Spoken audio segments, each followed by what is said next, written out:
Audio clear है? एक बार comment section में बता दीजिए, इसके बाद हम अपने इस सेशन को, इस क्लास को स्टार्ट कर देंगे। एक बार जल्दी से फटाफट कमेंट सेक्शन में यस लिखकर बता दीजिए ऑडियो क्लियर है।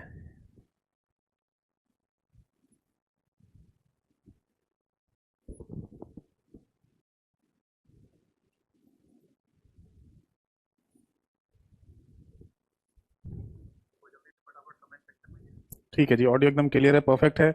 और शुरू करते हैं अपने इस सेशन को और अपने इस क्लास को। ठीक है जी, क्लास को शुरू करने से पहले जल्दी से फटाफट है ना 1 मिनट का केवल समय लूंगा आप सभी लोगों का। और 1 मिनट के समय में जो गाइडेंस आपको देने जा रहा हूँ उसे ध्यान से सुनिएगा और फॉलो भी कीजिएगा, ताकि आपको डेफिनेटली फ़ायदा मिले अपने एग्जाम में। ठीक है जी, तो 1 मिनट का समय शुरू होता है अब। देखिए, क्लास में मैं जितनी थ्योरी करा रहा हूँ, ये सुनना, समझना, लिखना भी बेहद ज़रूरी है, क्योंकि जब तक आप थ्योरी को सुनेंगे नहीं, पढ़ेंगे नहीं, तो आपको कॉन्फिडेंस नहीं आएगा। ठीक है जी, तो ये तो ज़रूरी है ये, बट इसके अलावा कहीं और से थ्योरी मत पढ़िए। आप इसके अलावा एमसीक्यू प्रैक्टिस करिए, और इसके लिए आपको मेरे यूट्यूब चैनल पर जाना है जिसका नाम है कंप्यूटर बाय यतेंद्र सर। वहाँ मैं केवल एमसीक्यू प्रैक्टिस कराता हूँ, और उसमें भी पीवाईक्यू यानी प्रीवियस ईयर पेपर में आए हुए क्वेश्चंस। आपको सबसे पहले कम्युनिटी वाले सेक्शन में जाना है, वहाँ चेक कीजिए कितने नए क्वेश्चन आए हैं। आप उनको डेली बेसिस पर आप उनको आंसर कीजिए, आपको वही फीलिंग आएगी कि आप एक मॉक टेस्ट दे रहे हो। फिर आप चले जाओ प्लेलिस्ट वाले सेक्शन में, वहाँ पर आपको MCQ practice for all exam के नाम से क्लासेस मिलेंगी, वो सारी देखनी है, और आगे जितनी भी आए वो भी देखनी है आपको। अगर आप ये कहते हैं कि सर आप अपने एमसीक्यूज की पीडीएफ दे दीजिए, तो वो आपको मेरे टेलीग्राम चैनल पे मिल जाएगी, जिसका सेम नाम है कंप्यूटर बाय यतेंद्र सर, उसे भी ज्वाइन कर लेना आप। तो वहाँ पर आपको टॉपिक, चैप्टर, एमसीक्यू सभी की पीडीएफ मिल जाएंगी।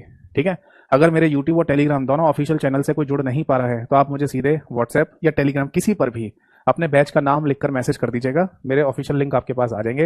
ये दोनों मेरे एक ही नंबर से चलते हैं, 8448832987। 1 मिनट समाप्त हुआ। तो चलिए शुरू करते हैं अपने इस सेशन को और अपनी इस क्लास को। ठीक है, तो लास्ट क्लास में ना, जहाँ तक मुझे याद है कि मैं आपको एमएस ऑफिस के बारे में ही पढ़ा रहा था, और एमएस ऑफिस में भी हम एमएस वर्ड को पढ़ रहे थे, समझ रहे थे। ठीक है, तो उसी को आगे कंटिन्यू कर लेते हैं। तो सबसे पहले नमस्कार सभी को नमस्कार। आज की डेट डाल देते हैं 11 अक्टूबर 2024, यानी कि 11 अक्टूबर 2024 आज की तारीख है। और हमारा जो मुख्य चैप्टर या टॉपिक चल रहा है बेटा, इसका नाम है एमएस ऑफिस। ठीक है जी, एमएस ऑफिस को हिंदी में भी अगर कहा जाए तो एमएस ऑफिस ही कहा जाएगा। जल्दी से सारी फॉर्मेलिटीज पूरी कर लेता हूँ, फिर आपके अगर कोई डाउट हो तो डाउट भी क्लियर करेंगे। ठीक है, हम जिस वर्जन को पढ़ रहे हैं इसका नाम है माइक्रोसॉफ्ट 365। ठीक, बट जितने भी पुराने वर्जन है उन सभी में जो चेंजेस या बदलाव हमें देखने को मिलते हैं वो भी मैं आपको यहाँ पर बताता जाऊंगा। ठीक है, इसके बाद मैं आपको बता दूं कि माइक्रोसॉफ्ट 365 वाले वर्जन को आप पढ़ रहे हैं। ठीक है, प्रैक्टिकल भी इसी भी करेंगे। अभी है ना, हम इस MS 365 या माइक्रोसॉफ्ट 365 वाले वर्जन में जिस एप्लीकेशन को पढ़ रहे हैं बेटा, इसका नाम है वर्ड। MS वर्ड बोल दीजिए, और इसको वर्ड प्रोसेसर के नाम से बोला जाता है। हिंदी और इंग्लिश दोनों ही भाषाओं में इसे वर्ड प्रोसेसर के नाम से बोलते हैं। वर्ड प्रोसेसर कह दो या वर्ड प्रोसेसर प्रोग्राम भी बोल सकते हैं। अगर आपको MS वर्ड से संबंधित हर एक क्वेश्चन का आंसर देना है तो आपको है ना इसका मेन्यू बार पढ़ना पड़ेगा, और मेन्यू बार के अंदर जितने भी मेन्यू या टैब दिए गए होते हैं वो आपको पता होना चाहिए। अब जल्दी से रिवाइज कीजिए मेरे साथ साथ, कौन से यहाँ पर मेन्यू या टैब दिए गए हैं। फाइल, इसके बाद होम, इसके बाद इंसर्ट, इंसर्ट के बाद आता है बेटा ड्रॉ, ड्रॉ के बाद आता है बेटा यहाँ पर डिज़ाइन, डिज़ाइन के बाद आता है लेआउट। ठीक है, पहले पुराने वर्जन में पेज लेआउट लिखा हुआ आता था। लेआउट के बाद आता है बेटा यहाँ पर रेफरेंसेस, रेफरेंसेस के बाद आता है मेलिंग्स, मेलिंग्स के बाद आता है यहाँ पर दैट इज रिव्यू, रिव्यू के बाद आता है व्यू, और व्यू के बाद आता है हेल्प के नाम से। ठीक है जी, तो टोटल मिला के ना मेन्यू बार में इतने सारे मेन्यू या टैब हमें दिए गए होते हैं। हम अगर किसी भी मेन्यू या टैब पर क्लिक करें तो हमें पता है कि उसके नीचे एक मोटी सी पट्टी व्हाइट कलर की दिखाई देती है, जिसको रिबन कहते हैं, और रिबन पर ही आपको है ना सारे कमांड्स और टूल्स वगैरह सब दिखाई देते हैं। किसी भी मेन्यू या टैब के टूल्स या कमांड कहाँ दिखाई देंगे? आपको रिबन पर।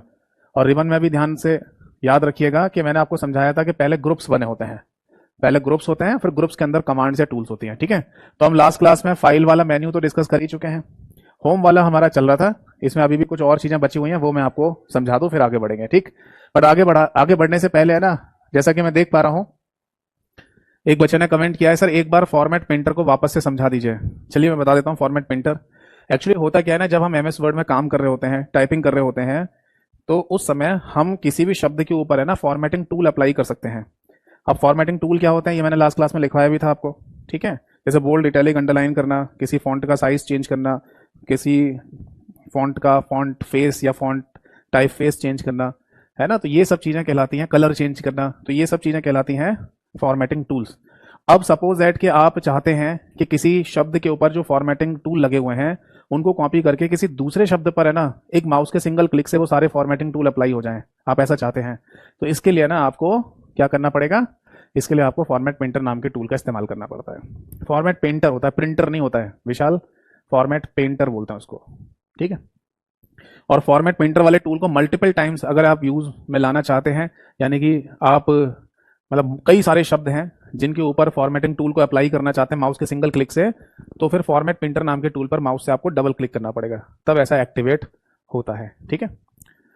तो देखिए सबसे पहला जो ग्रुप था जो मैंने डिस्कस किया आप सभी लोगों के साथ लास्ट क्लास में, वो था बेटा क्लिपबोर्ड, सारी बातें समझ में आ गई। और दूसरा जो मैं आपको ग्रुप समझा रहा था वो था फॉन्ट।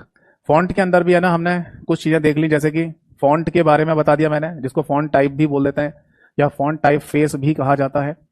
इसके बाद है ना मैंने आपको फॉन्ट साइज के बारे में भी समझा दिया था, है ना। मुझे जल्दी से फटाफट कमेंट सेक्शन में बताइए, एमएस वर्ड में अगर आप मैक्सिमम फॉन्ट का साइज करना चाहें तो कितना होता है, बताइए।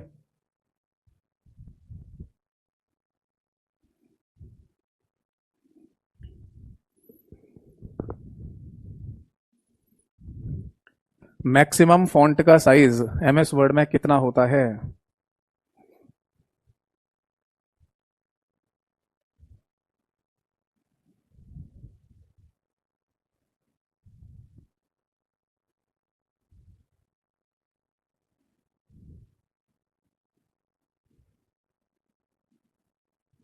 अच्छा, मैंने जाते जाते केवल आपको फॉन्ट बताया था, फॉन्ट का साइज नहीं बताया था ना।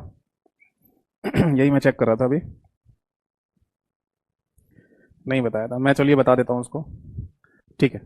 देखो फॉन्ट का साइज है ना, ये इसको बताना रह गया है ना। फॉन्ट के बारे में मैंने बता दिया था, तीन नाम ध्यान रखने हैं हमको।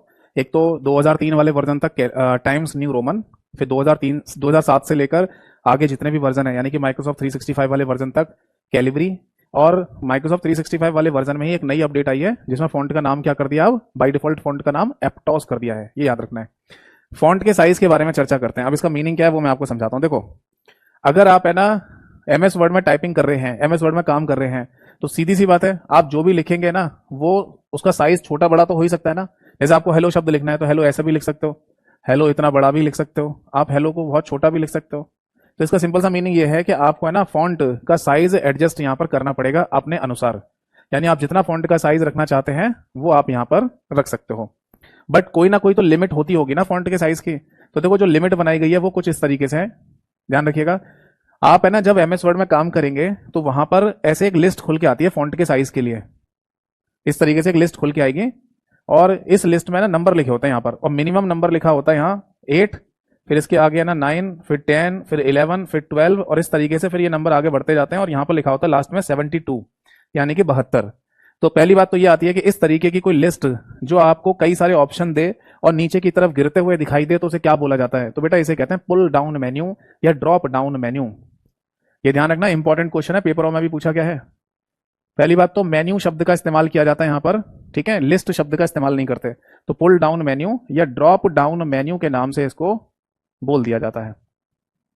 समझ में आ गई बात? आपको है ना इसका यही एग्जांपल आपको देखने को मिलेगा जब आप कोई ऑनलाइन फॉर्म भरते हैं और वहां पर आपको कोई कैटेगरी वगैरह भरनी है अपनी, आप जिस भी कैटेगरी में अप्लाई करते हैं तो कैटेगरी पे जैसे ऑप्शन पर क्लिक करते हैं तो नीचे गिरते हुए लिस्ट आती है ना, उसी को बोलते हैं। हर जगह कहीं पर भी हो ऐसी लिस्ट क्लिक करने पर नीचे की तरफ गिर रही है और फिर कई सारे ऑप्शन आपको दिख रहे हैं, तो उनको पुल डाउन मेन्यू या ड्रॉप डाउन मेन्यू के नाम से बोला जाता है।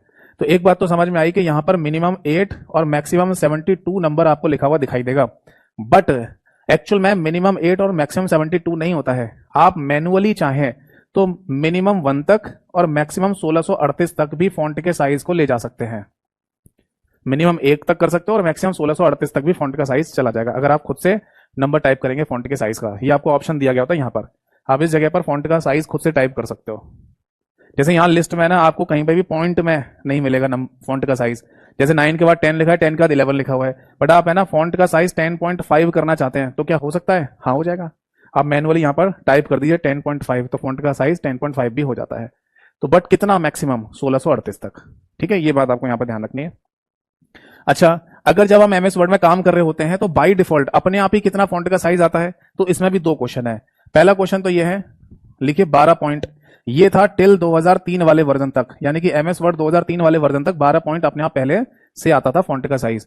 बट 2007 वाला वर्जन और इसके आगे जितने भी वर्जन आए, इन्होंने क्या कर दिया, 11 कर दिया, एक पॉइंट घटाकर, फ्रॉम 2007। तो ये बात भी आप नोट कर लीजिए, क्योंकि अगर पेपर में क्वेश्चन पूछा गया कि एमएस वर्ड में फॉन्ट का साइज बाय डिफॉल्ट कितना होता है, तो इसके भी दो आंसर हैं, 2003 वाले वर्जन तक 12 और 2007 वर्जन से 11 पॉइंट बाय डिफॉल्ट फॉन्ट का साइज होता है।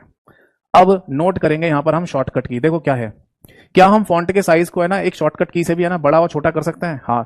तो देखो दो ही चीजें है ना, या तो फॉन्ट के साइज को आप इंक्रीज करेंगे, यानी कि आपको फॉन्ट का साइज बढ़ाना है, या फिर दूसरा ऑप्शन है कि आप फॉन्ट का साइज डिक्रीज करेंगे, यानी कि आपको फॉन्ट का साइज घटाना है, या तो छोटा करना होगा या बड़ा करना होगा, है नहीं?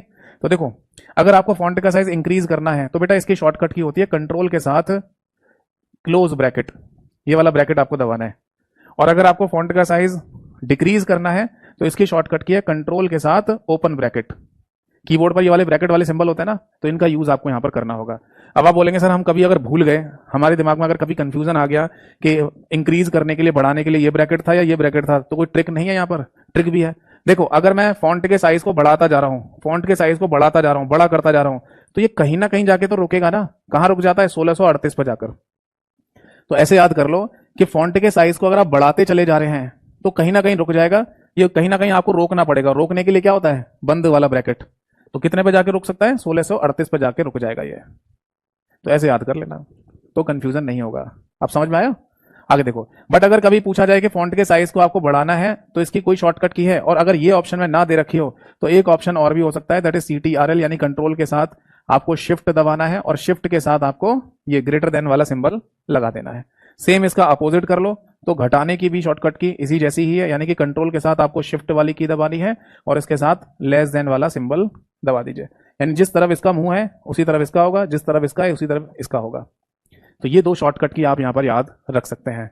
बट एक और छोटा सा पॉइंट यहां पर मौजूद है, वो भी हमें समझने की जरूरत है कि ये दोनों जो शॉर्टकट की हम इस्तेमाल करते हैं ना, इसमें एक अंतर है, एक छोटा सा अंतर है। वो ये है, मैं समझाता हूं।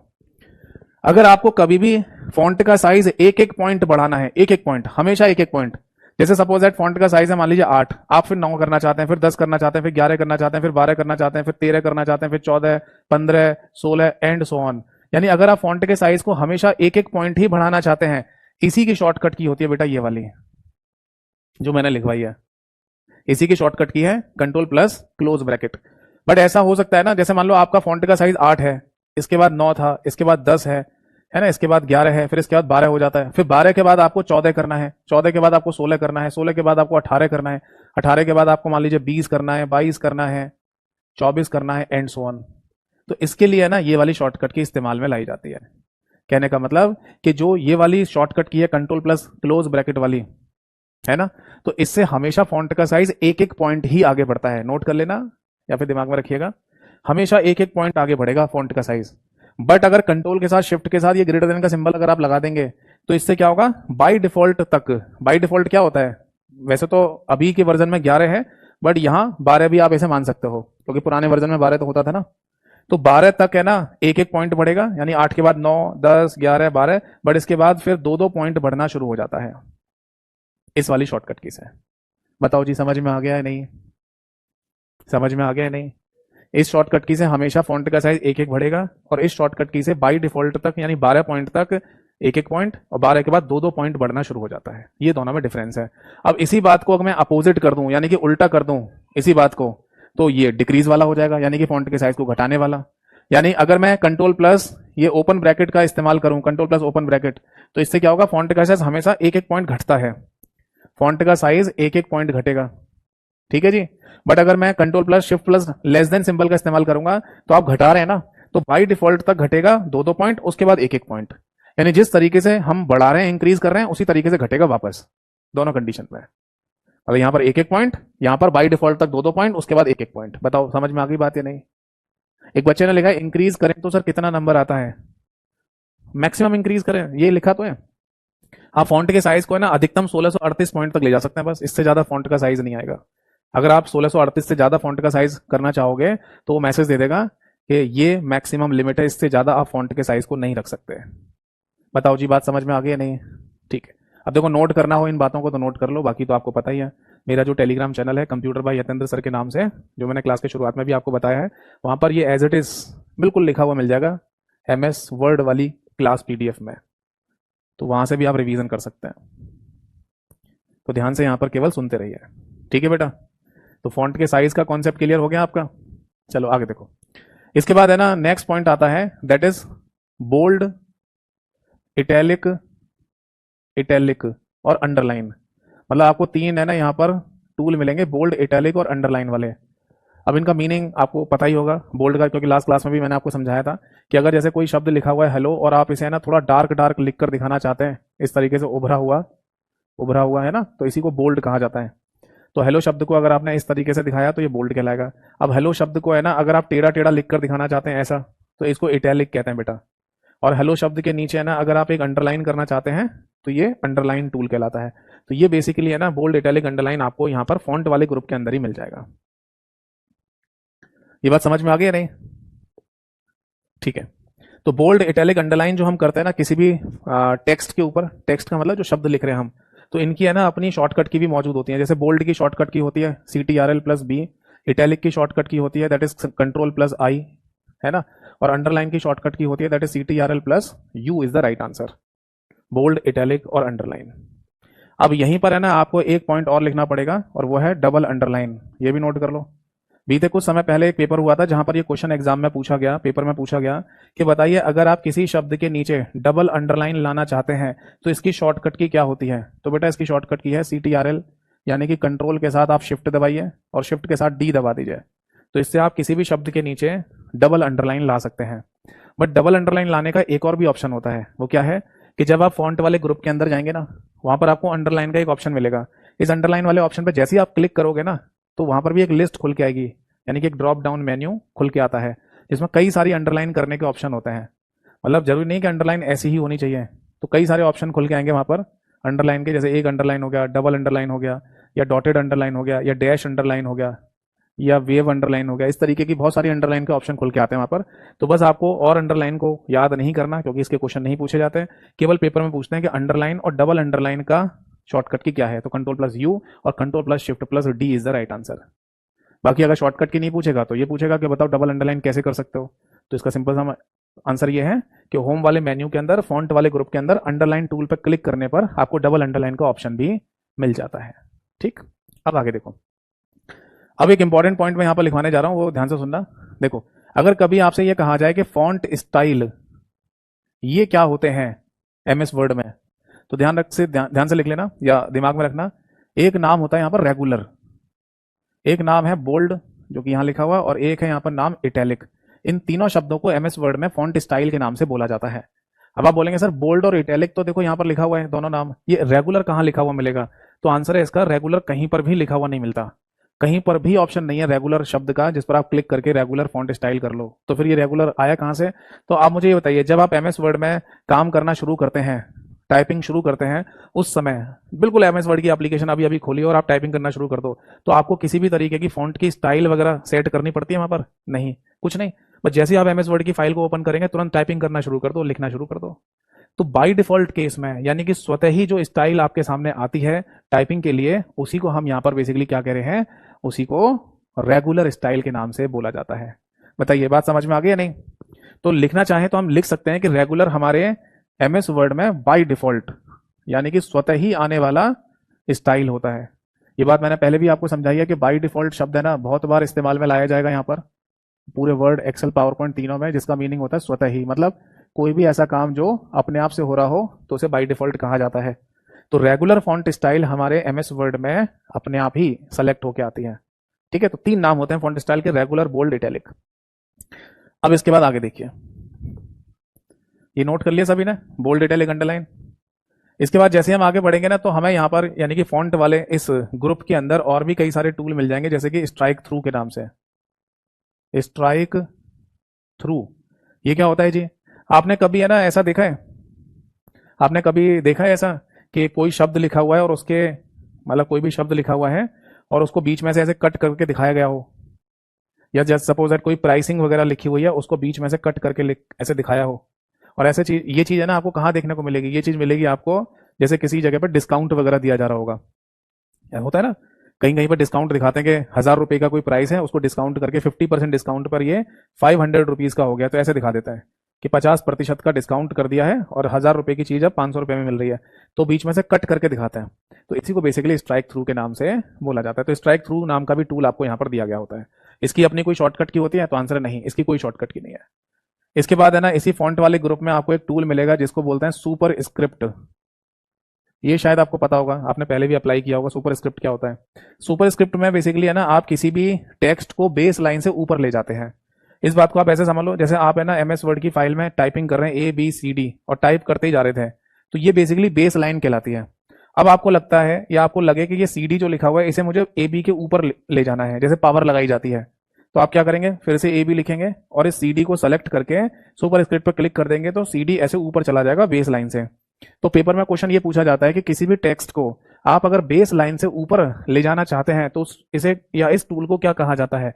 तो इसे सुपर स्क्रिप्ट के नाम से बोल देते हैं।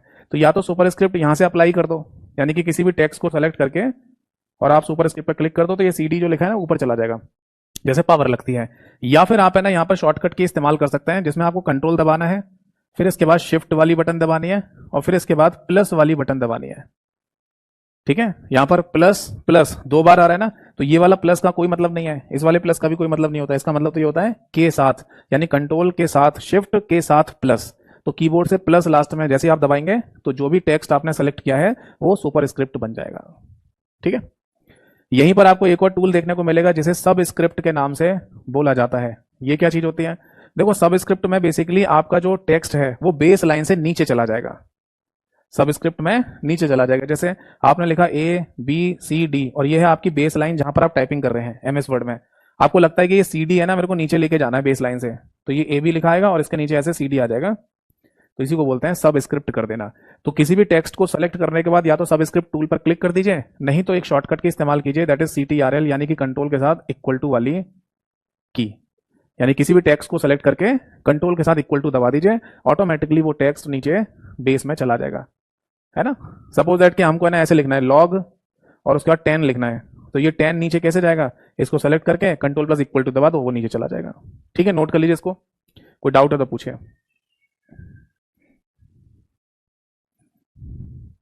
बताइए, यहां तक की कहानी सभी को क्लियर हुई या नहीं?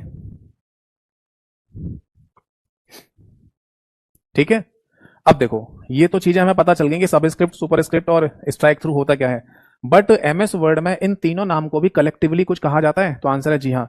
जिस तरीके से बोल्ड, इटैलिक और रेगुलर को फॉन्ट स्टाइल कहा जाता है, ऐसे ही है ना इन स्ट्राइक थ्रू, सुपरस्क्रिप्ट और सबस्क्रिप्ट को फॉन्ट इफेक्ट के नाम से बोलते हैं एमएस वर्ड में, फॉन्ट इफेक्ट्स कहा जाता है। तो लिख लीजिए, सबस्क्रिप्ट, सुपरस्क्रिप्ट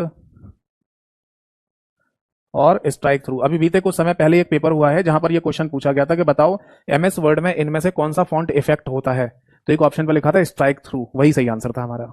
ठीक है, नोट कर लीजिए। ठीक है जी, समझ में आ गया। बाकी देखो, मैं आपको बता दूं कि इन सभी नामों को, ये जैसे font type face, font face या केवल फॉन्ट भी कह सकते हो, फिर फॉन्ट साइज है, bold, italic, underline, strike through, superscript, subscript, इन सभी नामों को भी कलेक्टिवली कुछ कहा जा सकता है एक साथ? हाँ, तो इन सभी नामों को एक नाम से भी बोला जा सकता है जिसे हम फॉर्मेटिंग टूल कहते हैं। फॉर्मेटिंग टूल कह देता है। हिंदी में कोई नाम होता है? नहीं, हिंदी में कोई नाम नहीं होता। जब आपसे कहा जाए कि फॉर्मेटिंग टूल इनमें से कौन कौन से होते हैं, तो ये सारे के सारे फॉर्मेटिंग टूल कहलाते हैं। ठीक, अब यहां पर एक शॉर्टकट की और बताने जा रहा हूं, काफी इंपॉर्टेंट है, पेपर में भी पूछी गई है। जब आपसे ये कहा जाए ना कि एमएस वर्ड में कंट्रोल प्लस ए से क्या होता है, तो ये सभी को पता होता है, शॉर्टकट की सभी को पता है, इसे सेलेक्ट ऑल के लिए इस्तेमाल में लाया जाता है। मतलब आपने एमएस वर्ड की फाइल में जो भी कंटेंट टाइप किया है उसको एक बार में पूरा सेलेक्ट करना है, तो सेलेक्ट ऑल के लिए कंट्रोल ए दबा दीजिए। आप है ना एमएस वर्ड में कंट्रोल प्लस बी दबाएंगे तो इससे बोल्ड हो जाता है, कोई भी शब्द को आप बोल्ड उभरा करके दिखा सकते हैं। अगर आप एमएस वर्ड में कंट्रोल के साथ सी इस्तेमाल करेंगे तो ये कॉपी के लिए इस्तेमाल में लाई जाती है। बट मैं आपसे पूछना चाहूंगा कि कंट्रोल प्लस डी का इस्तेमाल किस लिए करते हैं, कोई बता सकता है? एमएस वर्ड में अगर आप काम कर रहे हैं तो कंट्रोल प्लस डी अगर आपने, है ना, अगर आप कंट्रोल प्लस डी इस्तेमाल कर रहे हैं तो इससे क्या होता होगा, कभी किसी ने पढ़ा है? चलिए मैं बताता हूं। कंट्रोल प्लस ए से select all, control plus B से बोल्ड, कंट्रोल प्लस सी से कॉपी, कंट्रोल प्लस डी से क्या होता है ये बताना है मेरे को। बाकी है ना, जैसे मैं एमएस वर्ड को ये सारे जो टूल्स वगैरह हैं कहां तक मैं बता सकता हूं आपको, आप ये समझ लो लेआउट तक जैसे ही खत्म कर लेंगे, या लेआउट तक जाने की जरूरत भी नहीं है, इंसर्ट तक देख लेंगे, है ना। इंसर्ट तक देख लेते हैं, यानी इंसर्ट तक जैसे ही कंप्लीट करेंगे फिर मैं आपको कंट्रोल के साथ ए से लेकर जेड तक सारी शॉर्टकट की लिखवाऊंगा और सभी का मीनिंग भी बता दूंगा, ठीक है। इंसर्ट तक खत्म करने दीजिए। देखो एक्चुअली होता क्या है कि जब आप एमएस वर्ड में काम कर रहे होते हैं उस समय अगर आपने कंट्रोल प्लस डी दबा दिया, यानी कि CTRL प्लस डी अगर दबा दिया, तो आपके सामने एक डायलॉग बॉक्स खुल के आता है और उस डायलॉग बॉक्स पर लिखा होता है फॉन्ट। अब ये बात भी आपको पता होनी चाहिए कि डायलॉग बॉक्स शब्द भी MS Word Excel PowerPoint में बहुत बार इस्तेमाल में लाया जाएगा, कई बार आता है ये शब्द। और इसका मीनिंग क्या होता है, इसका मीनिंग है स्मॉल विंडो, यानी कोई भी एक छोटी सी स्मॉल विंडो जिसको आप फुल स्क्रीन पर ना कर सकें, कोई ऑप्शन ही नहीं है कि उसे पूरे स्क्रीन पर बड़ा करके देखा जा सके, तो उन्हें डायलॉग बॉक्स कहा जाता है। और ऐसे डायलॉग बॉक्स में कोई ना कोई इन्फॉर्मेशन लिखी होगी और नीचे ओके या कैंसिल का अक्सर बटन हमें देखने को मिलता है, ठीक है। तो यहां पर कंट्रोल प्लस डी दबाने से basically font dialog box open होगा और इस फॉन्ट डायलॉग बॉक्स के अंदर जो टूल आपको यहां पर दिखाई देते हैं ये सारे के सारे टूल यही वाले होते हैं जिनको फॉर्मेटिंग टूल कहा जाता है। तो सपोज दैट कि अगर आपके पेपर में ये क्वेश्चन आया कि एमएस वर्ड में अगर आप फॉर्मेटिंग टूल्स को एक साथ देखना चाहते हैं, कलेक्टिवली एक ही जगह पर रखा हुआ देखना चाहते हैं, तो इसके लिए कौन सी शॉर्टकट की इस्तेमाल में लाई जाती है, तो इसका आंसर है control plus D is the right answer. Note कर लीजिए, कोई डाउट है तो पूछिए। समझ में आया। अब देखो बेटा होता क्या है ना, जब हम बिल्कुल ही प्रैक्टिकल कर रहे होते हैं ना, वहां एक नुकसान हो जाता है। वहां नुकसान ये हो जाता है कि वहां पर है ना, जैसे मैंने कुछ टीचर्स को भी देखा बिल्कुल ही प्रैक्टिकली समझा देते हैं कि ये चीज देखो यहाँ होती है, ये चीज यहाँ होती है, तो ये तो पता चल जाता है कि देखो फॉन्ट का साइज कहां पर दे रखा होता है ना। वहां ये तो पता चल जाता है कि बोल्ड इटैलिक अंडरलाइन का ऑप्शन देखो यहां दे रखा है, बट ये नहीं पता चल पाता वहां पर, ये बातें डिस्कस नहीं हो पाती वहां पर कि इन सभी में से फॉन्ट स्टाइल किसे कहा जाता है, इन सभी में से फॉन्ट इफेक्ट किसको कहते हैं, और इन्हीं सभी को कलेक्टिवली फॉर्मेटिंग टूल कहा जाता है। ये सब बातें वहां पर छूट जाती हैं। इसीलिए मैंने ये तरीका बनाया कि पहले आप थ्योरेटिकल हर चीज को जानिए जो पेपर में पूछी जा रही है। आपने एक बार हर एक चीज को थ्योरेटिकल समझ लिया, याद कर लिया, उसके बाद आप प्रैक्टिकल कर लो, तब आपको समझ में आ जाएगा कौन सी चीज कहां पर है, ठीक है। तो ये बात है ना, आप दिमाग में रखिएगा। चलो अब आगे बढ़ते हैं। तो फाइनली है ना, फॉन्ट वाले ग्रुप के अंदर है ना हमें काफी सारे टूल्स देखने को मिले। अभी एक दो टूल और बचे हुए हैं, वो भी डिस्कस कर लेते हैं। जैसे अगर आप किसी भी फॉन्ट का कलर चेंज करना चाहते हैं तो कलर का ऑप्शन भी आपको यहीं पर मिल जाएगा फॉन्ट के अंदर भी, ठीक है। फॉन्ट वाले ग्रुप के अंदर तो मैं यहां लिख देता हूं टेक्स्ट का कलर। और एक इंपॉर्टेंट टूल अभी फॉन्ट वाले ग्रुप के अंदर और है जिसे बेसिकली चेंज केस के नाम से बोला जाता है। केस चेंज कह दो या चेंज केस कह दो, एक ही बात है, दोनों शब्दों को आगे पीछे करके पूछ लेता है, चेंज केस या केस चेंज। अब इसका मीनिंग क्या है मैं समझाता हूं। सपोज दैट कि अगर आपको है ना हेलो नाम का शब्द लिखना है, तो आप एमएस वर्ड में हेलो को ऐसे लिख सकते हैं, हेलो को आप ऐसे भी तो लिख सकते हैं, हेलो को आप ऐसे भी तो लिख सकते हैं, और हेलो को आप ऐसे भी तो लिख सकते हैं। आप बोलेंगे सर पहला दूसरा और तीसरा तो चलो हमने लिखा, ये चौथा कौन सा है भाई, आपने ना इसमें पहला लेटर तो स्मॉल कर दिया बाकी सारे कैपिटल कर दिया, ऐसे कौन लिखता है। देखिए लिखता तो कोई नहीं है, बट हमारे एमएस वर्ड में हमको ऐसा एक केस दे रखा है, इन्हें केस बोलते हैं। यानी अगर आप पहला लेटर कैपिटल और बाकी सारे स्मॉल लिख रहे हैं तो इसी को है ना सेंटेंस केस के नाम से बोलते हैं। क्या बोलते हैं, सेंटेंस केस। कई बार इसको रेगुलर केस भी बोल देते हैं। ये जो सारे के सारे अपर लेटर्स में लिखे हुए हैं यानी कैपिटल लेटर्स में, तो इसको बेसिकली अपर केस के नाम से बोल दिया जाता है। इसमें सारे के सारे स्मॉल में लिखे हुए हैं तो इसको लोअर केस के नाम से बोल दिया जाता है। और इसमें जो पहला स्मॉल है बाकी सारे कैपिटल हैं तो इसको टॉगल केस के नाम से बोला जाता है। टॉगल केस, ये ध्यान रखना कि सेंटेंस केस और toggle case opposite to each other होते हैं, यानी दोनों एक दूसरे के उल्टे होते हैं।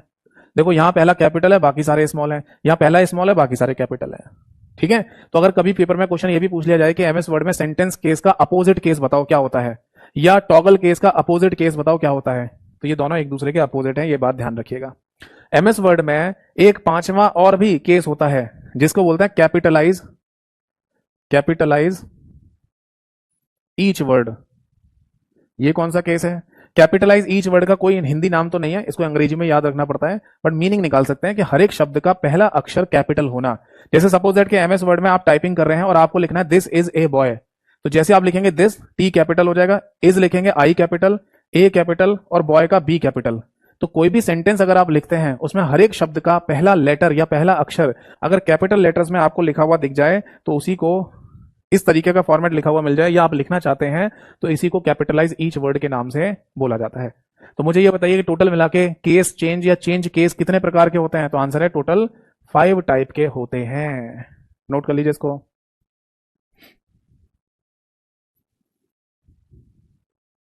इज दैट क्लियर और नॉट। अब यहां एक इंपॉर्टेंट बात ये भी है इंपॉर्टेंट बात यह है कि केस को चेंज करने की है ना अपनी एक शॉर्टकट की भी बना के दी है एमएस वर्ड ने, या एमएस वर्ड में एक शॉर्टकट की भी दी हुई है यहां पर, और वो शॉर्टकट की है शिफ्ट के साथ F3। यानी किसी भी शब्द को, किसी भी टेक्स्ट को आप सेलेक्ट कर लो। सपोज दैट कि आपने हेलो शब्द को सेलेक्ट कर लिया, और सेलेक्ट करने के बाद आप shift F3 shift F3 shift F3 दबाते जाओ, तो अपने आप ये केसेस चेंज होते रहते हैं। यानी सेंटेंस से अपर हो जाएगा, अपर से लोअर हो जाएगा। बट ये ध्यान रखिए कि ये जो शॉर्टकट की हम इस्तेमाल करते हैं, इससे केवल 3 ही केसेस चेंज हो सकते हैं, या तो सेंटेंस केस, या फिर अपर केस, या फिर लोअर केस, बस। इसके अलावा बाकी ये दोनों केसेस चेंज नहीं होते हैं। चेंज होने का मतलब समझ रहे हैं? जैसे आपने हेलो नाम के शब्द को सेलेक्ट कर लिया, अब सेलेक्ट के बाद आप शिफ्ट F3 दबा रहे हो, तो सेंटेंस केस से वो अपर केस हो जाएगा। फिर शिफ्ट F3 दबा दोगे तो लोअर हो जाएगा, फिर शिफ्ट F3 दबा दोगे तो फिर से सेंटेंस हो जाएगा, फिर sentence upper lower, sentence upper lower. यही 3 केसेस चेंज होते हैं इस शॉर्टकट की से। टॉगल केस और कैपिटलाइज ईच वर्ड वाला केस इस शॉर्टकट की से अप्लाई नहीं होता है। अगर ये अप्लाई कर रहे हैं तो आपको मैनुअली इन केसेस पर क्लिक करना पड़ेगा माउस से, शॉर्टकट की से अप्लाई नहीं होंगे। नोट कर लीजिए, कोई डाउट है तो पूछे। तो फाइनली है ना, हमें समझ में आ गया कि अगर हम बात कर रहे हैं एमएस वर्ड में होम वाले मेन्यू या टैब की, और उसमें फॉन्ट नाम के ग्रुप की, तो उसमें इतने सारे हमें टूल और कमांड दिए गए होते हैं। बताओ जी, बात समझ में आ गई या नहीं? ठीक है। अब देखा आपने, सारा का सारा खेल यहां पर किस चीज का है? केवल कमांड्स और टूल्स का ही है। आपने अगर हर एक कमांड के बारे में जान लिया, सुन लिया, तो आप हर एक क्वेश्चन का आंसर दे देंगे। चलो अब आगे देखते हैं। फॉन्ट वाले इस ग्रुप के बाद है ना, अगला हमें यहाँ पर एक और ग्रुप देखने को मिलता है, और वो है पैराग्राफ के नाम से। ठीक है। पैराग्राफ वाले ग्रुप में जैसे ही आप जाएंगे होम के अंदर पैराग्राफ वाले ग्रुप में, तो सबसे पहला ही है ना आपको टूल देखने को मिलेगा, और वो है दैट इज बुलेट्स का। बुलेट्स क्या चीज होती है भाई? बुलेट का मतलब ये होता है बेसिकली कि अगर आप कोई, मतलब अगर आप टाइपिंग कर रहे हैं, तो आपको हर एक लाइन से पहले एक बुलेट लगानी है, एक मार्क टाइप का लगाना है। जैसे मान लो एमएस वर्ड में टाइपिंग की आपने, और ये कुछ लाइनें लिखी हैं, तो आप है ना यहाँ पर ऐसे पॉइंट पॉइंट से लगाना चाहते हो। जैसे हम किसी है ना अपनी नोटबुक में लिख रहे होते हैं ना, कोई टेक्स्ट वगैरह टाइपिंग कर रहे हैं, लिख रहे हैं, तो हमें एडवांटेज डिसएडवांटेज वगैरह टाइप के लिखने होते हैं, तब हम ऐसा करते हैं, एक डॉट सी बना के, या डॉट नहीं बनाएंगे तो डैश जैसा बना देते हैं, ऐसे करके, पहला पॉइंट दूसरा पॉइंट। तो इस तरीके के सिंबल्स अगर आप इस्तेमाल करते हैं किसी भी लाइन से पहले, तो इन्हीं को बुलेट्स कहा जाता है। तो ये बुलेट्स बेसिकली 2 तरीके से हो सकती हैं, या तो ये अननंबर्ड हो सकती हैं, अननंबर्ड बुलेट्स, ठीक है बेटा, या फिर ये बुलेट्स है ना नंबर्ड बुलेट भी हो सकती हैं। नंबर्ड बुलेट का मतलब क्या होता है? इसका मीनिंग है कि आप चाहें तो नंबरिंग भी डाल सकते हैं। जैसे सपोज दैट कि आपके एमएस वर्ड की फाइल में 4 पॉइंट लिखे हुए हैं, तो आप 1 2 3 4 ऐसे भी डाल सकते हैं, या फिर A B C D ऐसे डाल सकते हैं, या कैपिटल में A B C D ऐसे लिख सकते हैं, या फिर रोमन में 1 2 3 और 4 ऐसे लिख सकते हैं। तो इस तरीके से अगर आप नंबरिंग करना चाहते हैं, तो इन्हें बुलेट्स कहा जाता है, और इन्हें नंबर्ड बुलेट के नाम से बोल दिया जाता है। समझ में आ गई बात? ठीक है जी। अब क्या कोई बुलेट अप्लाई करने की शॉर्टकट की भी होती है? हाँ, देखो बुलेट्स अप्लाई करने की एक शॉर्टकट की भी होती है। तो ये पॉइंट है ना, आप ऐसे यहाँ नोट कर लीजिए। और ये शॉर्टकट की है CTRL, यानी कि कंट्रोल दबाना है, फिर इसके बाद आपको शिफ्ट दबाना है, और इसके बाद आपको L दबाना है, कंट्रोल शिफ्ट प्लस L। अब बात ये आती है कि सर ये शॉर्टकट की अगर हम इस्तेमाल करते हैं, तो इससे बुलेट कौन सी बन के आएगी? तो इस वाली शॉर्टकट की से ना जो बुलेट आपके सामने बन के आती है, वो होती है ऐसे डॉट जैसी, एक डार्क डॉट जैसा बन के आ जाएगा। सपोज दैट कि आपने ये चारों की चारों लाइनों को सेलेक्ट कर लिया, और जब आप इन चारों लाइन को सेलेक्ट कर लेंगे, तो उसके बाद जैसे ही आप control plus shift plus L दबाएंगे, तो अपने आप इन चारों लाइनों से पहले ऐसे डॉट डॉट से बन के आ जाएंगे। तो इसे बोलते हैं बुलेट्स, डॉट बुलेट्स। बट ये बताओ, ये नंबर्ड है या अननंबर्ड है? तो आंसर है अननंबर्ड। तो ये भी कह सकते हैं कि ये जो शॉर्टकट की हम इस्तेमाल करेंगे बुलेट अप्लाई करने के लिए, ये एक अननंबर्ड बुलेट के लिए इस्तेमाल में लाई जाती है। नोट कर लीजिए, कोई डाउट है तो पूछिए। समझ में आ गया सभी को? तो अगर आप बुलेटेड फॉर्म में लिखना चाहते हैं एमएस वर्ड की फाइल में, तो आप बुलेट्स अप्लाई करके भी लिख सकते हैं। चलो आगे देखो। इसके बाद है ना एक और टूल हमें यहां देखने को मिलता है, और वो है अलाइनमेंट के नाम से। अलाइनमेंट्स, ये क्या होता है जी? देखो, जब आप एमएस वर्ड की फाइल में काम करते हैं ना, तो आपने नोटिस किया होगा कि हम जो भी लिख रहे हैं वो लेफ्ट साइड से, यानी कि बाईं तरफ से दाईं तरफ, यानी लेफ्ट से राइट की तरफ लिखता हुआ दिखाई देता है। ऐसे टाइपिंग चल रही होती है, यानी यहां से लाइन शुरू होगी, खत्म होगी, फिर यहां से शुरू होगी, फिर खत्म होगी, ऐसी होता है ना। तो इसको बेसिकली लेफ्ट अलाइनमेंट के नाम से बोला जाता है। यानी कि जिस तरफ से लिखावट आपकी दिखाई दे रही है, लिखना दिखाई दे रही है, या जिस तरफ से आपकी लिखावट शुरू हो रही है, तो उसको उसी नाम से बोला जाएगा। तो इसे अगर हम देख रहे हैं कि लेफ्ट से राइट की तरफ आप लिख रहे हो, तो इसे लेफ्ट अलाइनमेंट बोलेंगे। अगर सपोज दैट कि आप ऐसा लिखना चाहें कि यानी राइट साइड से लिखता हुआ दिखाई दे जो लेफ्ट की तरफ जाए, जैसे उर्दू लिखी जाती है, तो इसका भी कोई नाम है? हाँ, कहां से शुरू हो रहा है? राइट से, तो इसको राइट अलाइनमेंट कहा जाएगा। अब बात यह आती है कि सर राइट अलाइनमेंट में जो भी हम अंग्रेजी में लिखेंगे, क्या वो उर्दू की तरह लिखा हुआ आएगा? जैसे अगर मान लो आपको लिखना है दिस, तो दिस ऐसा लिखा हुआ आएगा। जैसे मान लो आपको लिखना है दिस इज ए बॉय, तो अगर राइट से लेफ्ट की तरफ लिखता हुआ जा रहा है तो क्या ऐसा लिखा हुआ आएगा, दिस इज ए, अरे मैंने बिल्कुल ही उर्दू लिख दी, दिस इज ए बॉय, क्या ऐसा लिखा हुआ आएगा? नहीं, ऐसा नहीं, ये तो फिर अंग्रेजी बदल गई। इंग्लिश में जैसा आप लिखते हो ना वैसे ही लिखता हुआ दिखाई देगा, बट वो लिखावट आपकी राइट से लेफ्ट की तरफ जा रही होती है, यानी कि दाएं से बाईं तरफ। जैसे आपने टी लिखा तो टी लिखा आ जाएगा, जैसे टी के बाद एच दबाओगे ना तो टी खिसक जाता है इधर राइट साइड में, यहाँ खिसक जाएगा, एच यहाँ आ जाएगा। और इस तरीके से जैसे जैसे जो जो अल्फाबेट आप लिखते जाएंगे तो ये वाले पहले वाले इधर खिसकते जाएंगे, नए वाले इधर आते जाते हैं राइट में। तो कहने का मतलब ये कि जैसा आप अंग्रेजी में सेंटेंस लिखते हैं उसी तरीके से लिखता हुआ दिखाई देगा आपको, बट राइट से लेफ्ट की तरफ, तो इसी को राइट अलाइनमेंट कहते हैं। अगर आपको लगता है कि मेरे को टेक्स्ट बिल्कुल बीचों बीच में लिखना है, बिल्कुल बीचों बीच में, तो इसको भी कोई नाम देते हैं, हाँ, इसको सेंटर अलाइनमेंट के नाम से बोला जाता है। तो टोटल मिला के हमारे अलाइनमेंट कितने होते हैं एमएस वर्ड में? तो आंसर है बेटा 4। आप बोलेंगे सर आपने तो 3 ही लिखे हैं, एक और होता है जस्टिफाई के नाम से, जस्टिफाई अलाइनमेंट। इसका मतलब क्या है, आप पहले पूरा का पूरा डॉक्यूमेंट लिख लो, अपना दस्तावेज टाइप कर लो, उसके बाद आप इस पूरे को सेलेक्ट कर लेना, और सेलेक्ट करने के बाद जस्टिफाई अलाइनमेंट पर जैसे क्लिक करेंगे तो ये एमएस वर्ड का एक ऑटोमेटिक फीचर है जो खुद से ही तय कर लेगा कि आपका टेक्स्ट कैसा लिखा जाना चाहिए, किस तरीके से लाइनें लिखी जानी चाहिए, वो अपने आप ही तय कर लेता है, अपने आप ही बता देगा। अगर आपको ठीक लगे तो आप आगे बढ़ जाइए। ठीक है, तो ये ध्यान रखना कि अलाइनमेंट टोटल 4 होते हैं। सबसे पहला है बेटा लेफ्ट अलाइनमेंट, जिसकी अपनी शॉर्टकट की भी होती है, that is control plus L. दूसरा है राइट अलाइनमेंट, जिसकी अपनी शॉर्टकट की है कंट्रोल प्लस आर। इसके बाद आता है बेटा सेंटर अलाइनमेंट, जिसकी शॉर्टकट की लोगों को याद नहीं रहती, पर याद करनी पड़ेगी, दैट इज कंट्रोल प्लस ई। क्योंकि कई सारे लोग ये सोच जाते हैं कि लेफ्ट अलाइनमेंट की शॉर्टकट की में कंट्रोल प्लस एल आता है लास्ट में, लेफ्ट में एल आ रहा है, राइट में आर आ रहा है, तो सेंटर में सी आना चाहिए, जबकि ऐसा नहीं है। कंट्रोल प्लस सी अगर आप दबाएंगे तो ये शॉर्टकट की कॉपी के लिए इस्तेमाल में लाई जाती है ना। तो सेंटर की शॉर्टकट की कंट्रोल प्लस ई, और जस्टिफाई अलाइनमेंट की शॉर्टकट की होती है दैट इज CTRL प्लस जे, यानी जस्टिफाई है तो इसका जे ही दे रखा है। तो ये 4 शॉर्टकट की इस्तेमाल में लाई जाती है, नोट कर लीजिए। ज्यादातर केस में ना एग्जाम्स में जब भी कभी ये शॉर्टकट की पूछी गई है अलाइनमेंट की, तो ज्यादातर केस में मैंने देखा है सेंटर अलाइनमेंट की ही पूछी जाती है, या जस्टिफाई की पूछते हैं, क्योंकि लेफ्ट राइट तो जनरली लोगों को पता ही रहता है ना। जस्टिफाई में भूल जाते हैं या कंफ्यूज हो जाते हैं, और एक सेंटर में कंफ्यूज हो जाते हैं, क्योंकि सेंटर की शॉर्टकट की में कंट्रोल प्लस ई लिखा हुआ आता है। ठीक है, चलो नोट कर लिया।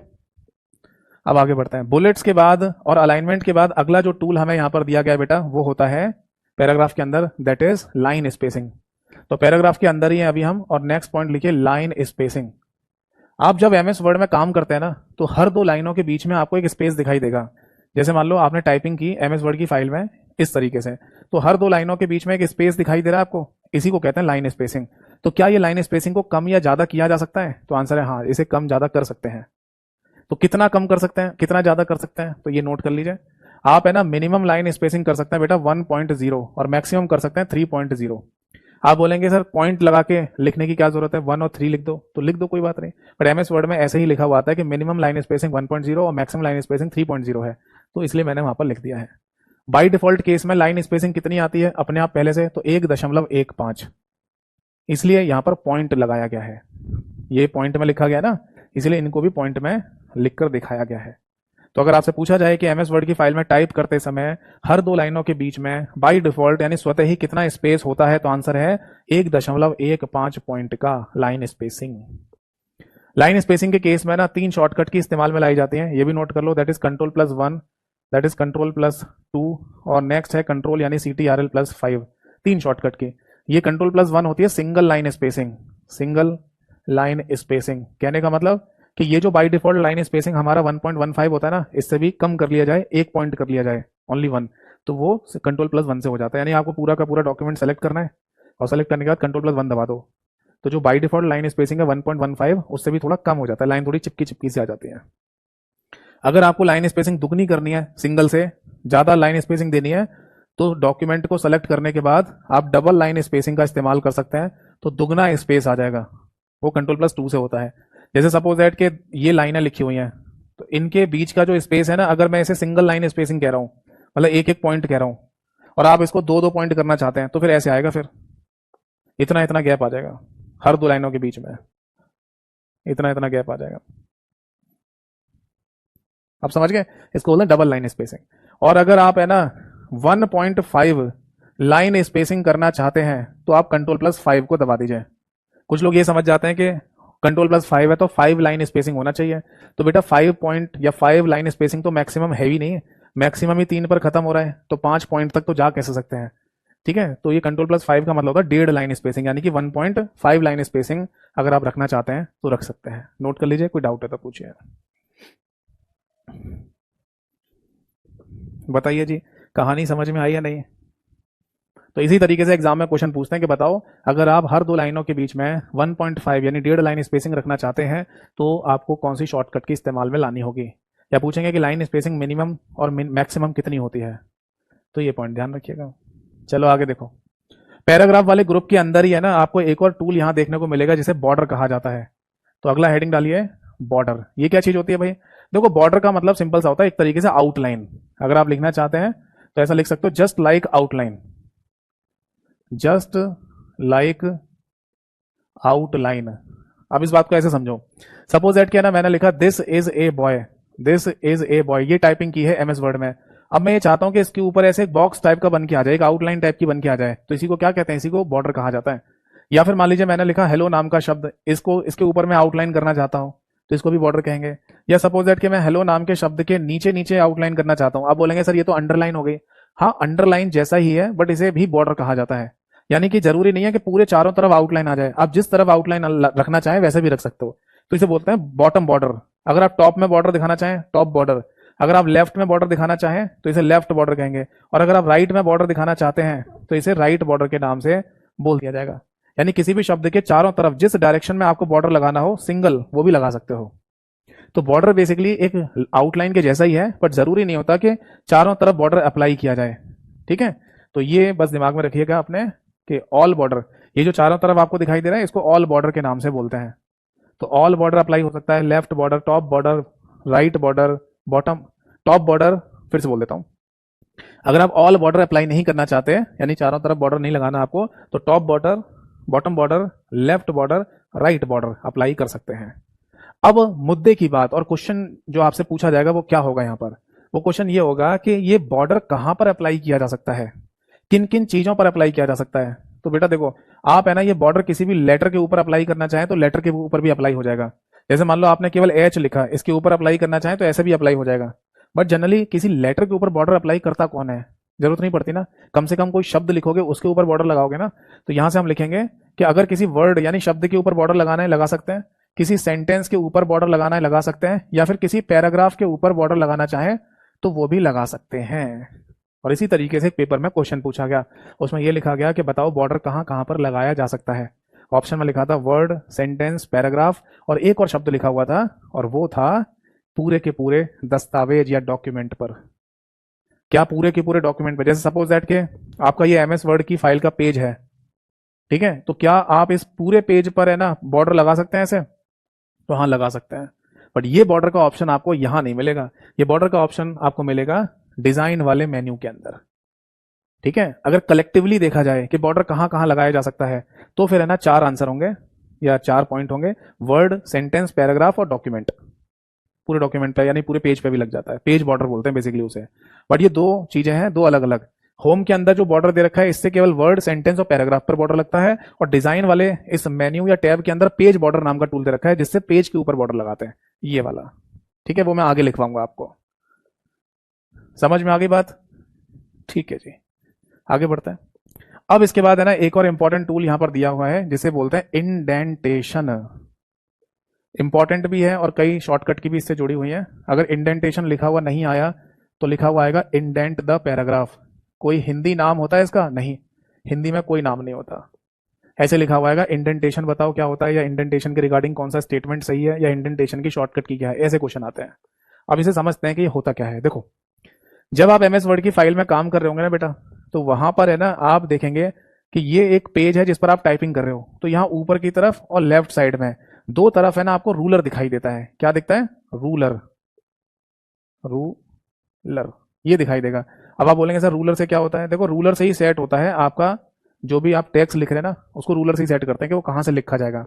इसे तो कहते हैं टॉप रूलर और इसे कहते हैं लेफ्ट रूलर।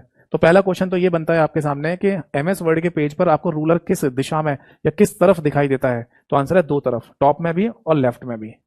पर ज्यादातर केसेस में जिस रूलर की हमें आवश्यकता पड़ती है वो टॉप वाला ही होता है, लेफ्ट की ज्यादा आवश्यकता पड़ती नहीं है, और लेफ्ट में भी रूलर दिया गया होता है। तो फिलहाल के लिए ये रूलर लेफ्ट वाले को अब हम कंसीडर नहीं कर रहे क्योंकि इसका हमारा यहाँ पर कोई काम नहीं है। ठीक है, ये रूलर नाम का जो टूल है ना, ये भी आपको मिलता है यहाँ व्यू वाले मेन्यू के अंदर। अगर कभी आपका मन करे कि ये वाला रूलर आपको देखना ही नहीं है, हटाना है आपको, लेफ्ट वाला और टॉप वाला, तो आप हटा भी सकते हैं। वरना बाई डिफॉल्ट केस में स्वतः ही ये तो अपने आप दिखाई देगा, पर हटाना चाहें तो रूलर में एक शो नाम का ग्रुप होता है, उसके अंदर ये टूल दे रखा है कि आप रूलर को भी हटा दीजिए। समझ में आ गई बात? चलो अब आ जाते हैं इसी टॉपिक पर, इंडेंटेशन पर। एक्चुअली होता क्या है कि इस रूलर पर है ना कुछ नंबरिंग डली होती है, जैसे 1 लिखा आएगा, फिर कुछ डॉट से होंगे, फिर 2 लिखा आएगा, फिर डॉट से होंगे, 3 लिखा आएगा, और ऐसे करते चले जाएं तो लास्ट में 15 तक लिखा हुआ आता है, 1 से लेकर 15 तक ऐसे नंबरिंग डली होती है।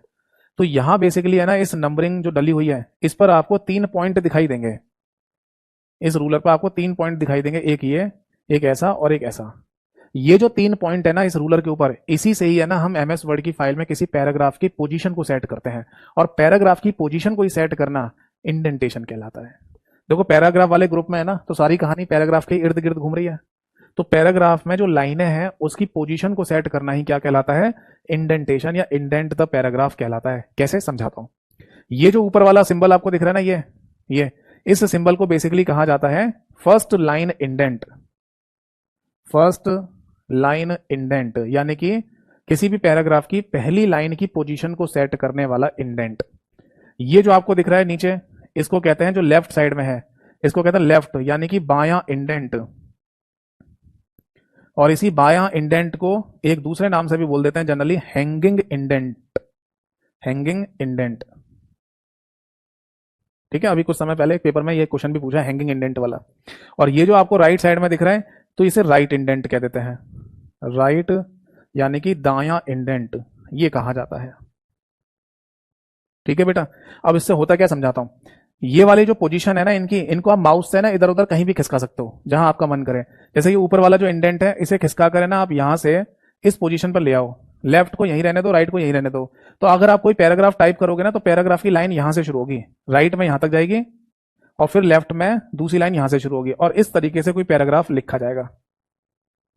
मान लो पैराग्राफ यहां खत्म हुआ तो ऐसे खत्म हो जाएगा। फिर आप एमएस वर्ड की फाइल में या पेज पर दूसरा पैराग्राफ लिखोगे तो दूसरे पैराग्राफ की लाइन भी यहां से शुरू होगी, फिर लेफ्ट में यहां तक जाएगी, राइट में यहां तक जाएगी, और पैराग्राफ मान लो यहां खत्म हो गया तो एंड कर दो। अब समझ में आया कुछ?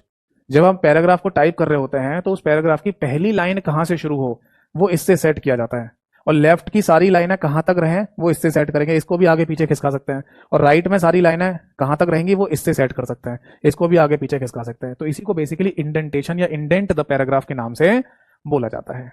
बताओ बेटा, बात समझ में आ गई या नहीं? क्लियर है?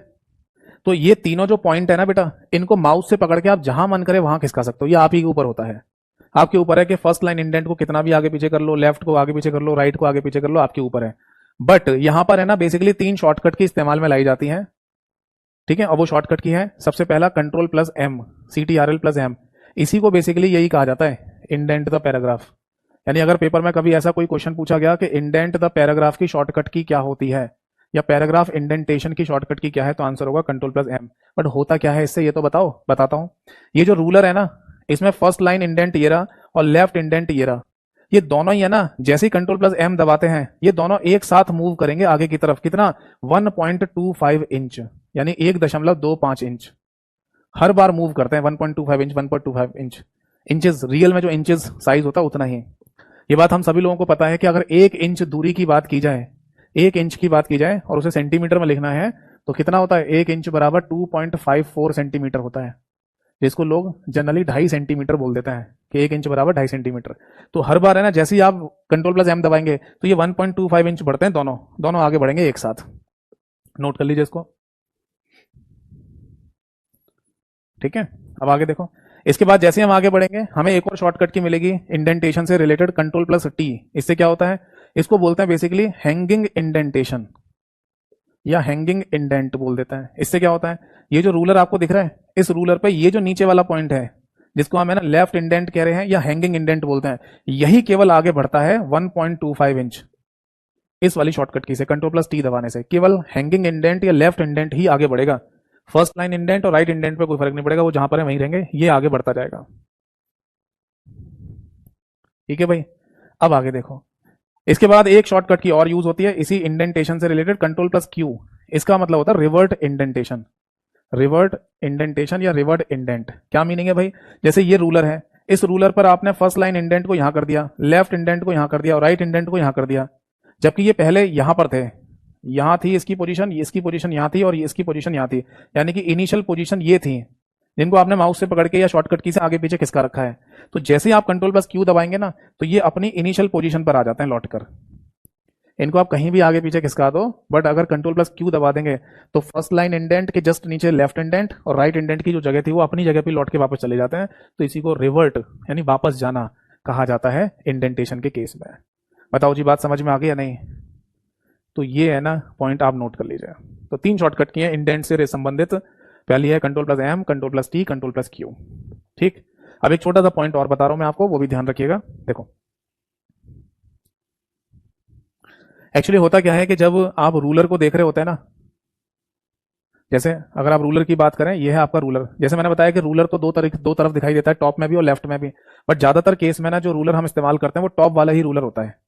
तो इस पर यहाँ पर ये वाले पॉइंट बने हुए आपको दिखाई देंगे, नंबरिंग भी होती है। ठीक है, ये क्या है? रूलर। अब इस रूलर पर बेसिकली पूछ लिया जाता है कि क्या क्या चीजें आपको देखने को मिलती हैं। तो देखना जरा, इस पर आपको फर्स्ट लाइन इंडेंट देखने को मिलता है। हाँ जी, मिलता है। इसी रूलर पर आपको लेफ्ट इंडेंट देखने को मिलता है। हाँ जी, मिलता है। इसी रूलर पर आपको राइट इंडेंट देखने को मिल रहा है। हाँ जी, मिल रहा है। इसी रूलर पर आपको एक चीज और मिलती है जिसे टैब स्टॉप बॉक्स कहते हैं, या टैब स्टॉप भी कह सकते हैं आप। ये और मिलता है यहां पर। ये टैब स्टॉप क्या चीज होती है? वो होता है यहां पर, इस वाले पॉइंट पर एक जगह बनी होती है बिल्कुल छोटी सी। जब मैं प्रैक्टिकल करके दिखाऊंगा तब आप पूछ लेना, मैं बता दूंगा, दिखा दूंगा। मतलब कि इस रूलर के साइड में यहां पर एक जगह और बनी हुई है।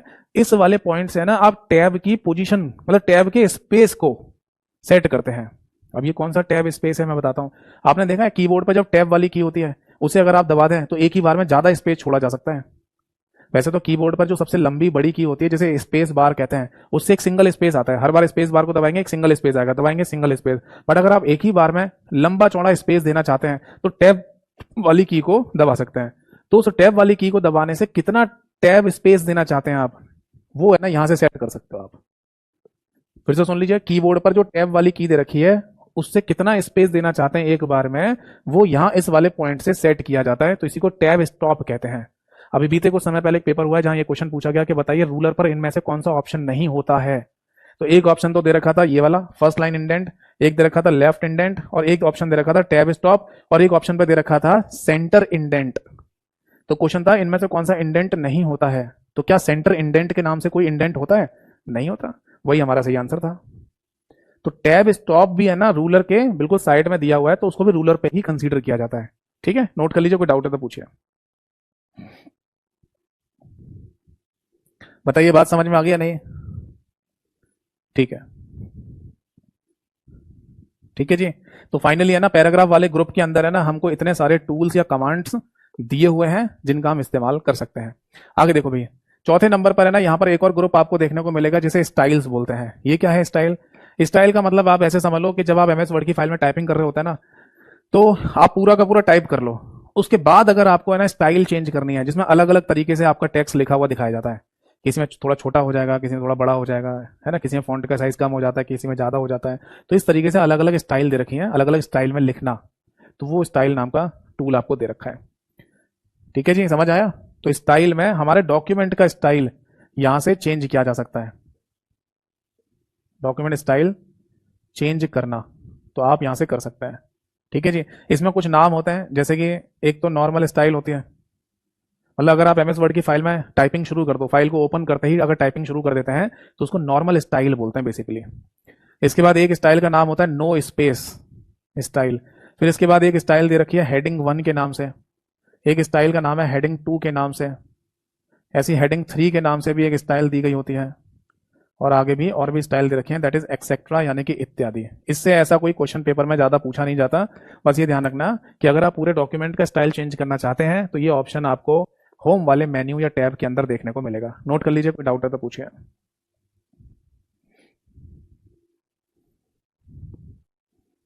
क्लियर, समझ में आ गया सभी को?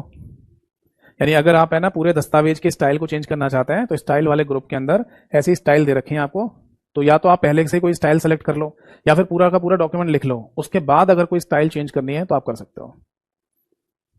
ठीक है, आगे देख लो इसी में। इसके बाद है ना 5वें नंबर पर है ना आपको एक और ग्रुप यहां देखने को मिलेगा जिस पर लिखा हुआ आता है एडिटिंग। एडिटिंग, इसके अंदर है ना बेसिकली आपको टूल मिलते हैं फाइंड करने का, आपको रिप्लेस करने का और आपको गो टू करने का। ये 3 टूल है ना आपको यहां पर दिया जाता है। वैसे इनकी अपनी शॉर्टकट की भी होती है। फाइंड करने की शॉर्टकट की है Ctrl+F, रिप्लेस करने की शॉर्टकट की होती है CTRL+H, और ज्यादातर लोग इसको भूल जाते हैं क्योंकि फाइंड में देखो कंट्रोल के साथ F आ रहा है, ऐसे गो टू में ना कंट्रोल के साथ G आता है, बट रिप्लेस में कंट्रोल के साथ R नहीं आता क्योंकि Ctrl+R शॉर्टकट की किसकी होती है, राइट अलाइनमेंट की, अभी बताया था। तो यहां पर रिप्लेस में होता है Ctrl+H।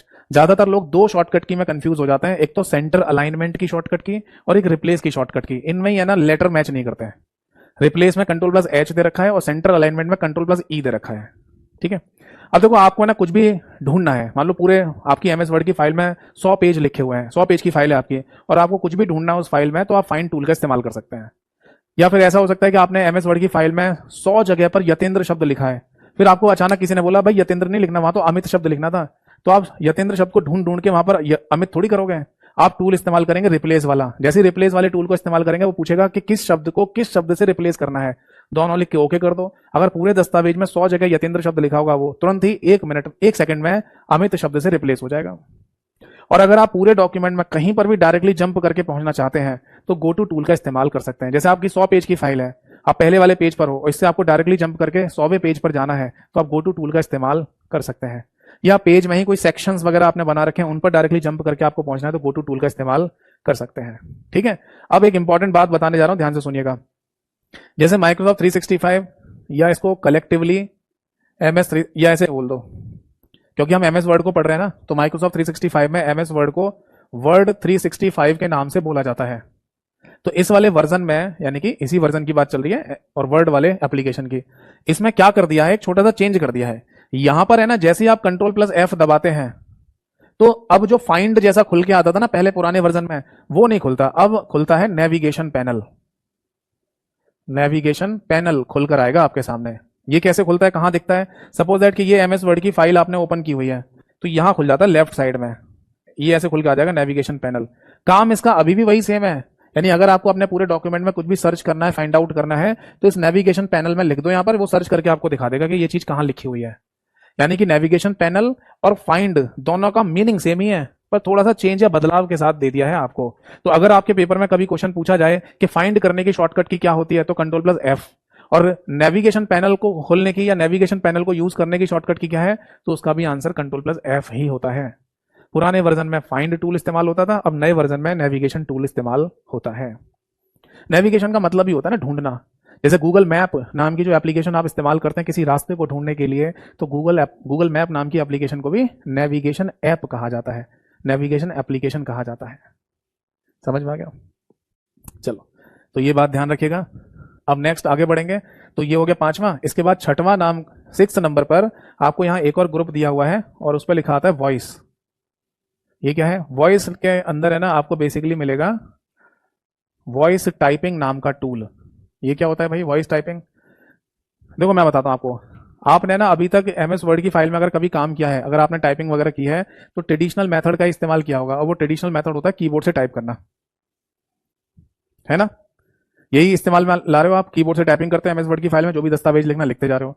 बट अब आपके पास 2 और टूल हैं, एक वॉइस नाम का, जिसको वॉइस टाइपिंग कह दो या डिक्टेट कह सकते हैं, डिक्टेट करना, है ना? यानी इसके लिए आपको माइक लगाना पड़ेगा, जैसे मैंने लगा रखा है, या तो अलग से लगा लो, या फिर अगर आपके पास लैपटॉप है तो लैपटॉप में भी पहले से एक इनबिल्ट माइक होता है, तो उसका इस्तेमाल भी कर सकते हैं। यानी कि अब आप बोलेंगे उससे भी टाइप हो जाएगा, अब आपको हमेशा कीबोर्ड से लिखने की जरूरत नहीं, आप बोलते जाओ, अपने आप टाइपिंग चलती जाएगी।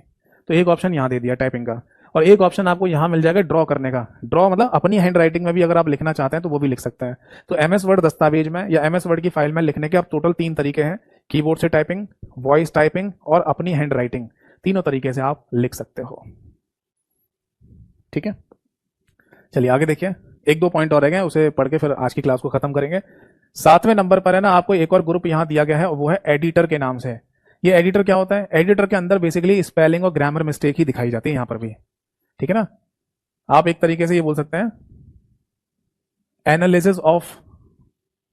एनालिसिस ऑफ डॉक्यूमेंट, ऐसा लिख सकते हो। हिंदी में से कहा जाएगा दस्तावेज का विश्लेषण, दस्तावेज का विश्लेषण। मतलब ये एमएस वर्ड का एक ऑटोमेटिक फीचर है जो खुद ही है ना जज करेगा कि आपने कितना सही लिखा है कितना गलत लिखा है। बेसिकली यहां पर दो चीजें मेन होती हैं, एक तो स्पेलिंग और ग्रामर मिस्टेक, वो भी यहां पर दिखा दी जाती है। आप बोलेंगे सर स्पेलिंग और ग्रामर मिस्टेक का तो अलग से कॉन्सेप्ट होता है एमएस वर्ड में, हाँ होता है, वो हम आगे डिस्कस करेंगे, ठीक है। बट फिलहाल यहां पर भी एक नया टूल दे दिया है जिसमें आपकी एमएस वर्ड डॉक्यूमेंट या दस्तावेज का एक विश्लेषण तैयार करके दिखा देगा। यानी जैसे आप एमएस वर्ड की फाइल में जो भी लिखना है लिख लो, और उसके बाद इस एडिटर टूल का इस्तेमाल करेंगे ना तो राइट साइड में ये खुल के आ जाएगा एडिटर, और यहां सारी चीजें दिखा देगा। क्या चीज दिखाएगा कि आपने ना कितनी स्पेलिंग की मिस्टेक करी है, कितनी स्पेलिंग की मिस्टेक की है, आपने कितनी ग्रामर की मिस्टेक की है, कितने व्याकरण की मिस्टेक की है, आपने जो लिखा है वो इनफॉर्मल लिखा है, इनफॉर्मल राइटिंग लिखी है या फॉर्मल राइटिंग लिखी है, वो भी बता देगा आपको। फॉर्मल राइटिंग लिखी है एक्सेट्रा, यानी कि इत्यादि, और भी चीजें ना आपको यहां पर दिखा देगा ये ऑटोमेटिक फीचर, जिससे आप ये देखकर समझ जाएंगे कि जो मैंने दस्तावेज बनाया है, डॉक्यूमेंट लिखा है, उसमें कितना वो सही है कितना सही नहीं है। तो ये है ना आपको यहां से देखने को मिल जाएगा।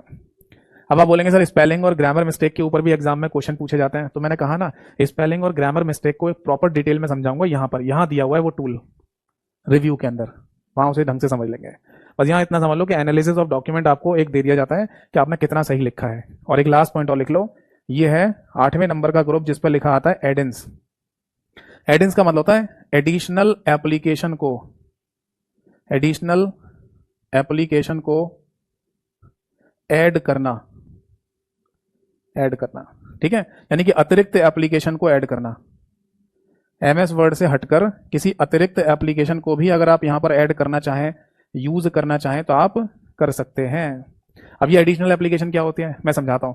जैसे कई बार है ना आप एमएस वर्ड में काम करते समय, टाइपिंग करते समय आपको लगने लगता है कि मेरे को कोई चीज समझनी है, पढ़नी है, ढूंढनी है, तो इसके लिए आप गूगल पे चले जाते हो। गूगल पे जाओगे, फिर वहां पर कोई वेबसाइट सर्च करोगे, जैसे wikipedia.com, फिर wikipedia.com नाम की वेबसाइट खुलेगी, वहां पर आप जो भी सर्च करना चाहते हैं सर्च करोगे, पढ़ेंगे, या फिर वहां से कोई कॉपी करके फिर एमएस वर्ड की फाइल में पेस्ट करोगे, ये सब करना पड़ता है हमें। तो क्या ऐसा नहीं हो सकता वो विकीपीडिया जो हम यूज कर रहे हैं वेब ब्राउजर खोल के, गूगल खोल के, वेबसाइट खोल के, ये चीज यहीं पर हो जाए? हाँ, यहां पर हो जाती है अब। यानी कि अब एमएस वर्ड के अंदर एक फीचर दे दिया है एडिंस नाम से, उसमें पहले से प्री डिफाइंड यानी पूर्व निर्धारित एप्लीकेशन की लिस्ट दी हुई है, जिसमें से जो एप्लीकेशन आपको सही लगे उसको यहीं के यहीं इस्तेमाल कर लो, जिसमें से एक विकीपीडिया भी एप्लीकेशन बना के दे दी है। तो जिस तरीके से वेब ब्राउजर खोलकर wikipedia.com वेबसाइट खोलकर आप चीजों को सर्च करते हैं ना, वो अब एमएस वर्ड की फाइल एप्लीकेशन में हो जाता है। अब आपको ब्राउजर पे जाने की जरूरत नहीं है। तो विकीपीडिया एप्लीकेशन एक एग्जांपल है, ऐसे कई सारी एप्लीकेशन दे रखी हैं जिनका इस्तेमाल आप एमएस वर्ड एप्लीकेशन के साथ में ही कर सकते हैं। तो इसीलिए इनको क्या बोलते हैं? एडिशनल एप्लीकेशन, एड इन। समझ में आ गया? ठीक है। तो फाइनली है ना होम वाला जो मेन्यू या टैब है, इसमें जितने भी टूल या कमांड हमें दिए गए थे वो सारे के सारे मैंने यहां पर बता दिया आपको। अब अगली नेक्स्ट क्लास में इंसर्ट वाले से डिस्कस करेंगे, ठीक है। ड्रॉ और डिजाइन और लेआउट ये बहुत छोटे छोटे से हैं, इसी में ज्यादा टाइम लगता है होम में और इंसर्ट में, इसमें ज्यादा टूल दे रखे हैं। ड्रॉ, डिजाइन, लेआउट में मतलब कम कम टूल है, ये जल्दी खत्म हो जाएगा। रेफरेंसेस और मेलिंग भी जल्दी खत्म हो जाता है, थोड़ा सा टाइम इन दोनों में लगता है, इनको समझने में लगेगा।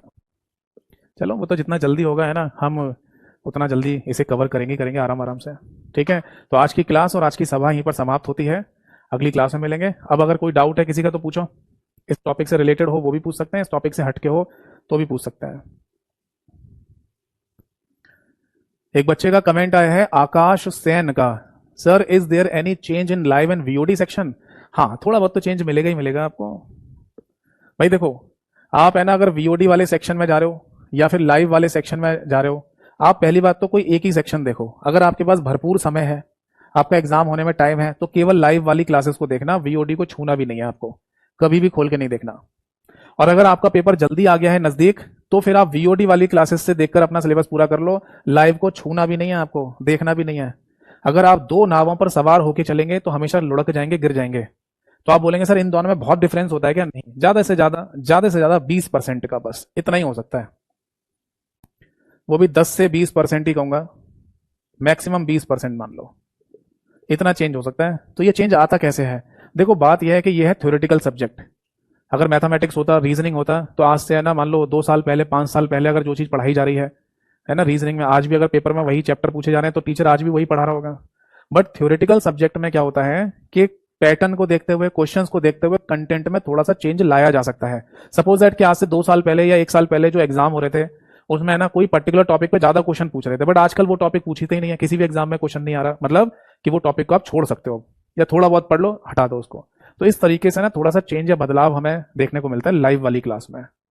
अब जैसे इस पूरे 2024 वाले सेशन में, यानी इस पूरे 2024 वाली साल में जितने भी अभी तक स्टेट और सेंट्रल गवर्नमेंट के पेपर हुए हैं सारे देखे मैंने। अब उस पर मैंने आइडिया लगाया कि है ना कौन कौन से टॉपिक पर ज्यादा क्वेश्चन देखने को मिल रहे हैं। जैसे आजकल इंटरनेट पर बहुत ज्यादा क्वेश्चन पूछ रहे हैं, इसलिए इंटरनेट हर पेपर में पूछते हैं, तो इंटरनेट पर थोड़ा ज्यादा फोकस करेंगे। हो सकता है वीओडी वाली क्लास में मैंने इंटरनेट थोड़ा कम पढ़ाया हो, कम डिस्कस किया हो। तो देखो मैं आपको यही बोलूंगा कि केवल एक ही नाव पर सवार होना, दोनों में से या तो वीओडी को पूरा देखो या फिर लाइव को पूरा देखो, कोई एक ही देखना, कंपैरिजन तुलना मत करना किसी भी चीज की, ठीक है। विशाल जी का कमेंट है, सर आपसे अच्छा कोई नहीं पढ़ाता। थैंक यू सो मच मेरे भाई ये लिखने के लिए, थैंक यू थैंक यू। और कोई डाउट है?